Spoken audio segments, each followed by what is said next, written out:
Usually PCOS అంటే polycystic ovarian syndrome అంటే అండాశయాల్లో నీటి బుడగలు ఏమన్నా వచ్చినట్టయితే గర్భధారణ అవ్వటానికి కొన్ని ప్రాబ్లమ్స్ అన్నది ఎదురవుతున్నారు. అంటే అండం సరిగ్గా రిలీజ్ అవ్వకపోయినా లేదు ఇంకేదన్నా ప్రాబ్లమ్స్ వలన అయినా సరే అంటే కన్సెప్షన్లో కొన్ని ప్రాబ్లమ్స్ ఉంటున్నాయి. కొంతమందిలో థైరాయిడ్ ఇష్యూస్ అంటే థైరాయిడ్లో హైపోథైరాయిడ్ అవ్వనియండి, హైపర్ థైరాయిడ్ అవ్వనియండి, ఈ రెండు ఒకవేళ ఉన్నట్టయినా సరే కూడాను ఈ గర్భధారణ విషయంలో కొన్ని ప్రాబ్లమ్స్ అన్నవి ఎదురవుతున్నారు. అండ్ కొంతమంది మహిళల్లో ఏమవుతుంది అని అంటే వాళ్ళకి షుగర్ ఉన్నట్టయితే అంటే గర్భధారణ అవ్వటానికి కొంత ప్రాబ్లమ్స్ అన్నవి ఎదురవుతున్నాయి. సో ఈ గర్భధారణ అయ్యేక ముందే కొన్ని జాగ్రత్తలు అన్నవి మనం తీసుకోవాల్సి ఉంటుంది. అన్ని డ్రగ్స్ అన్నది సేఫ్ కాదు ప్రెగ్నెన్సీలో. సో ఆ డ్రగ్స్ అన్నది మారుస్తాము. అండ్ అంతేకాకుండా ఫోలిక్ యాసిడ్ అన్నది ఒక ప్రీనేటల్ వైటమిన్ అని అంటారు. సో ఈ ప్రీనేటల్ వైటమిన్ అన్నది వాళ్ళకి ఎక్కువ శాతం అన్నది అవసరం ఉంటుంది. ఎందుకంటే ఈ డ్రగ్స్ వాడిన వాళ్ళలో యూజువల్లీ ఫోలిక్ యాసిడ్ డెఫిషియన్సీస్ అన్నవి ఉంటాయి. ఒకవేళ ఫోలిక్ యాసిడ్ డెఫిషియన్సీస్ కనుక ఉన్నట్టయితే బిడ్డలో కొన్ని ప్రాబ్లమ్స్ వచ్చే అవకాశం ఉంటుందన్నమాట. సో వీళ్ళల్లో high dose of folic acid అన్నది వేసుకోవాల్సి ఉంటుంది. ఆల్మోస్ట్ 5 mg అన్నది వేసుకోవాల్సి ఉంటుంది అనమాట. సో అవన్నీ జాగ్రత్తలు ఏమేమి తీసుకోవాలి అన్నది చెప్తాం. అండ్ యూజువల్లీ ఏంటి అంటే ఫిట్స్ రాకుండా అంటే ఎపిలెప్సీ లేకుండా అట్లీస్ట్ 2 years అన్నది ఫ్రీ పీరియడ్ అన్నది ఉండాల్సి ఉంటుంది. సో ఒక్కొక్క దానికి ఒక్కొక్క ట్రీట్మెంట్ అన్నది ఉంటుంది. అది ఫిట్స్కి సంబంధించింది. అంతేకాకుండా కొంతమందికి ఆస్తమా లాంటివి కొంతమందికి ఉంటాయి.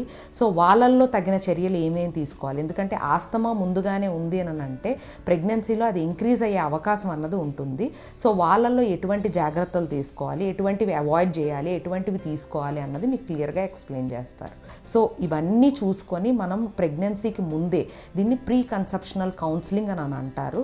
సో వెళ్ళి ఒకసారి గైనకాలజిస్ట్ని కనుక మీరు సంప్రదించినట్టయితే మీ ప్రాబ్లం బట్టి తగిన ట్రీట్మెంట్ అన్నది మీకు గైనకాలజిస్ట్ అన్నది ఇస్తారు. మీరు ఒకవేళ ఓవర్ వెయిట్ ఉన్నట్టయితే ఓవర్ వెయిట్ కాకుండా కొంచెం వెయిట్ తగ్గించుకోవాల్సిన అవసరం ఉంటుంది. సో మీరు మదర్ తాలూకా వెయిట్, హైట్ అండ్ బిఎంఐ అన్నది క్యాలిక్యులేట్ చేస్తాము. మీరు కరెక్ట్ బిఎంఐలో ఉన్నారా లేకపోతే కొంత అన్నది వెయిట్ తగ్గాల్సి ఉంటుందా అన్నది కూడా మీకు క్లియర్గా చెప్తాము.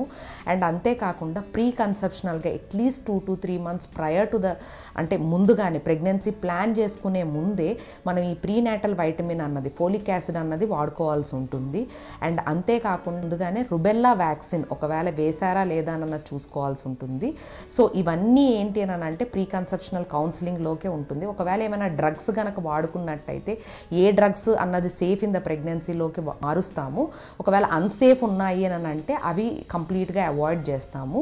అండ్ ఇలాంటివన్నీ మేము క్లియర్గా చూసి ఎవరికి తగ్గట్టు వాళ్ళకి ట్రీట్మెంట్ అన్నది ఇస్తామన్నమాట. అండ్ గర్భధారణ తర్వాత అంటే పోస్ట్ నేటల్ పీరియడ్లో ఏమేమి జాగ్రత్తలు తీసుకోవాలన్నది కూడా చాలా ఇంపార్టెంట్. పోస్ట్ నేటల్ పీరియడ్లో ఏంటి అని అంటే మీకు సిజేరియన్ అయ్యిందా నార్మల్ డెలివరీ అయ్యిందా అన్న దాని మీద కూడా ఆధారపడి ఉంటుంది. ఒకవేళ సిజేరియన్ కనుక అయినట్టయితే కిందకు వంగటము, బరువులు ఎత్తటము లాంటివి ఒక 6 వారాల దాకా అవాయిడ్ చేయాల్సి ఉంటుంది.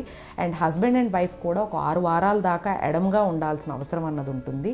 అండ్ మొదటి బిడ్డకి రెండో బిడ్డకి అట్లీస్ట్ అంటే 2 సంవత్సరాలన్నా గ్యాప్ ఉండాల్సి ఉంటుంది. ఈ 2 సంవత్సరాల వరకు మీరు ఏమేమి కాంట్రసెప్షన్ అన్నది వాడాలా అన్నది కూడా చాలా ఇంపార్టెంట్.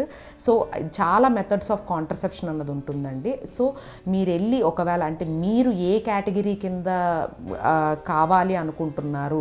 సో ఒక్కొక్క కాంట్రసెప్షన్ అంటే చాలా మెథడ్స్ ఆఫ్ కాంట్రసెప్షన్ ఉంటుంది.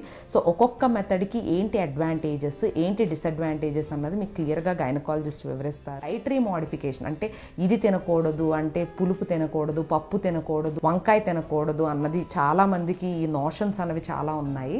సో మీరేంటి అని అంటే ప్రెగ్నెన్సీ తర్వాత అంటే డెలివరీ అయిన తర్వాత చాలా ఎక్కువగా అంటే మీ రిక్వైర్మెంట్ అన్నది క్యాలరీ రిక్వైర్మెంట్ అన్నది చాలా ఎక్కువగా ఉంటుంది. ఎందుకంటే మీరు పాలిస్తూ ఉంటారు.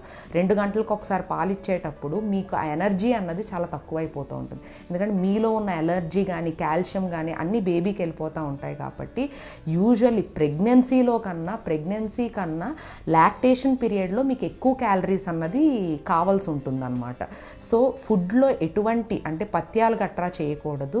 అండ్ వాటర్ కూడా చాలామంది తాగరండి. అలా కాదు, డీహైడ్రేషన్ ఒకవేళ ఉన్నారు అని అంటే మీకు పాలు శాతం కూడా తక్కువైపోతూ ఉంటుంది.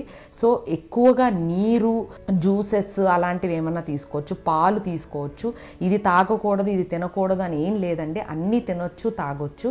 ఒకవేళ ఏమన్నా షుగర్ లాంటివి ఏమన్నా ఉంటే మాత్రం కొన్ని స్వీట్స్ కొన్ని డైట్స్ అన్నది అవాయిడ్ చేయాల్సి ఉంటుంది. లేదు అని అంటే అన్ని రకాల రకాల పప్పు, అన్ని రకాల గుడ్డు, మాంసాహారము అన్నీ తినొచ్చండి. ఇది తినకూడదు, ఇది తినొచ్చు అని ఏం లేదు, అన్నీ తినొచ్చు. సో ఇవన్నీ జాగ్రత్తలు తీసుకున్నట్టయితే గర్భధారణ తర్వాత కూడా మీరు ఎటువంటి సమస్యలు అన్నది ఎదురవ్వకుండా ఉంటారు. అండ్ యూజువల్లీ చాలామందికి ఏంటి అని అంటే ఈ సిజేరియన్ తర్వాత మాకు సూదిమంది ఇచ్చారు, సూదిమంది ఇచ్చిన తర్వాత మాకు బ్యాక్ పెయిన్ ఎక్కువైంది అని అంటారు. అదంతా ఏమీ లేదండి. మీరు ఏం చేస్తారు అని అంటే 6 వారాల తర్వాత మీరు back exercises, back strengthening exercises కనుక మీరు చేసుకున్నట్టయితే ఈ బ్యాక్ పెయిన్ అన్నది మ్యాక్సిమం దాకా మనం అవాయిడ్ చేయొచ్చు. సో ఇవన్నీ జాగ్రత్తలు తీసుకున్నట్టయితే పోస్ట్ నాటల్ పీరియడ్లో అంటే గర్భధారణ తర్వాత మీరు చాలా సమస్యలు అన్నది మీరు అవాయిడ్ చేయొచ్చు.